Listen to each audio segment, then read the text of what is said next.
If the first question you're asking is, why the hell am I in a Yak-17? I don't have a good answer for you. I was looking through the tech tree, was looking for something new to fly, looking for possibly a jet to fly for a video, and I was like, hey, the Yak-17, nobody ever flies this plane. All I hear is, it's terrible, it's terrible, it's terrible, it's terrible, don't ever fly it. And when you're grinding through the Russian tech tree, you're going to go down that MiG-15 line before you go through the Yak-15s and Yak-17s. So you don't see very many of these aircraft up anyway. So I jumped in, and my initial opinion is it's not that terrible. And it stays pretty true to its real life form.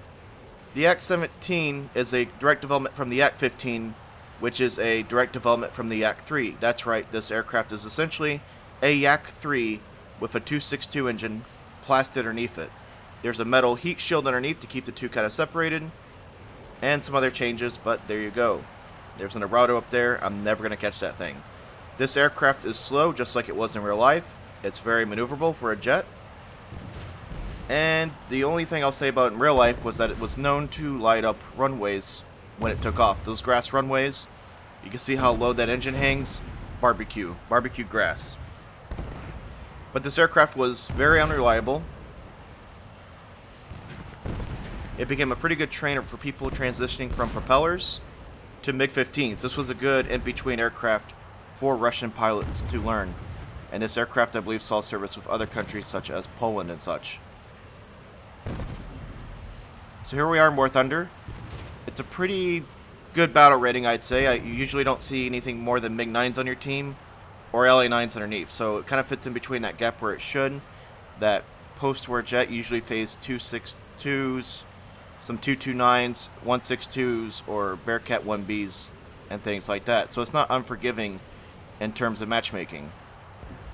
So I'm kind of chasing this Arado. I hope to run into some 229s. There we go, there's one on the right. Some 229s doing ground tacking. I'm never going to catch that Arado, so let's roll out to the right. And let's dive on this guy. This aircraft does tend to lock up at higher speeds, which it absolutely should. We're going to dive on this guy. He seems distracted by that F-80 that just shot at him. He's actually going to roll back. What's he going to do? I do not want to go head on. That's the last thing I want to do.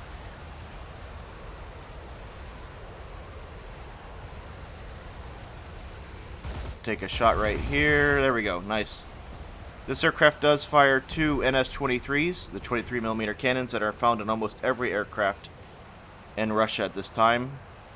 I'll roll back and see if we can find another 229 around here. There we go. You can see him off to the left.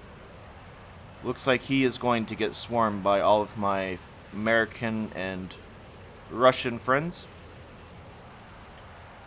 So stock, this aircraft is a little lackluster. I do have the compressor in the engine unlocked for this guy, and you do notice a good amount of help from the power plant, but still, you won't be blowing anybody away with speed. In all honesty, props are more of your threat than other jets. And I got a good hit on that 229. I'm a little baffled. I hit the rudder on a 229. Okay. I'm going to just move on from that crit and ignore that just happened. Ooh, that was a nice shot right here. So you can see the maneuverability at low speed. It's decent for a jet, but it's going to get blown away by a prop. If that was another prop I was fighting, I would absolutely be murdered right now. But I want to stay behind this 229. I have enough friendlies attacking him, so I should be relatively safe. He's going to dive away, and he might actually outdive me here. Oh, here comes the MiG-9. Big dog's going to eat. And there you go, 37mm right through that 229. He is now a Dorito chip broken in half. So let's see, let's look for another target. There's a 229 up there. It does climb basically on par with a propeller plane, I'd say, as well.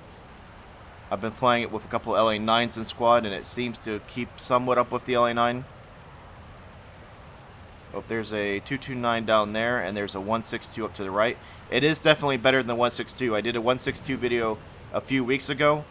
This aircraft, I think, is head and shoulders above the 162 in terms of this kind of battle rating of a jet. 229. I'm going to go for that 229 down there, the low-hanging fruit. He looks like he's trying to return back to the airfield. which hopefully means he doesn't have ammo. And when you're in a Yak-17, you want to go for targets of opportunity. So we're going to dive here. You're going to see the top speed is basically right there. And that's one problem, is that most propeller planes at this time will do the speed no problem, or even more. But this aircraft is essentially just a Yak-3, so there lays the problem. And I'm jokingly say it's just a Yak-3. I actually don't have a problem with this design. They took something that they knew was good, and they tried to convert it into the future. Take an airframe that you know does well, and try to keep it alive as long as possible. That Arado's going to avoid that head-on, and I'm not going to waste the ammo trying to chase him down. There's a 229, there's a, I think that's an F-80, there's a 162 heading my way. So yes, the F-80, zoom climbing for the 229. Let's see if we can get a hit. That's the anti-air fire coming from the stadium at him. Making sure that those guys aren't going to close on me from behind. And we have a very distracted 229. Still debating if he has ammo or not, but let's see if we can get a nice shot here. Oh, that was nice. So, this aircraft isn't terrible. I'm going to say that. The 162 has trouble making that shot, and the Yak-17, I'm liking the Yak-17 more than other jets in this battle rating. Can't believe I'd say that. You don't see them very often. I don't know where the criticism might necessarily be coming from. If it was an old flight model that I never flew, or is it just, like I said, kind of a in-between jet. But you have to unlock 2 Yak-15s to get to this Yak-17, so I completely understand why you would just go for the MiG-9, ZLA-15, and the MiG-15, because that's the sane option to do. Why waste your time to go for this Yak-17 all the way on the far left bottom of the tree? 190 is left. That Arado got caught from behind and murdered by a meteor, of all things. So we have a 190, and that's, like I said, the most dangerous thing to this aircraft is another propeller plane. Just simply from the terms of maneuverability, and if you don't have altitude over it, they will dive and kill you, essentially. This aircraft is capable of doing some defensive flying, but it definitely helps to have wingmen when you're flying a Yak-17. 190 is heading straight towards me. I don't like this. I'm assuming he has more guns than me. It's a 190. They love to put every cannon possible on those things. Not sure which variant, but I'm going to assume it's a Dora 13. Take some shots and get the hell out of the way. Yep, it's a D-13. Going to do a little zoom climb here, get my altitude, and hopefully come back for another pass. The entire...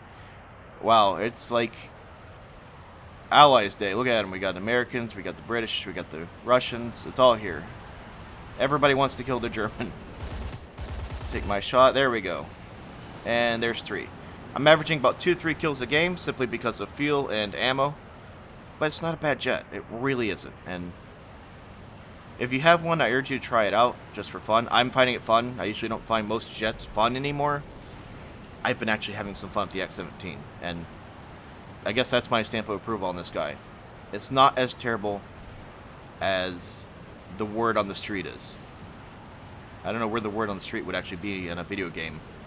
The word on the Reddit? I don't know. I'll work on that one. I'll let it tally up the rewards, give you a chance to see what you get. Thanks for watching. Hopefully you found this enjoyable, seeing a jet that's basically hardly ever flown anymore. It's been in the game for a long time. I started flying basically Monday. And here we are a few days later.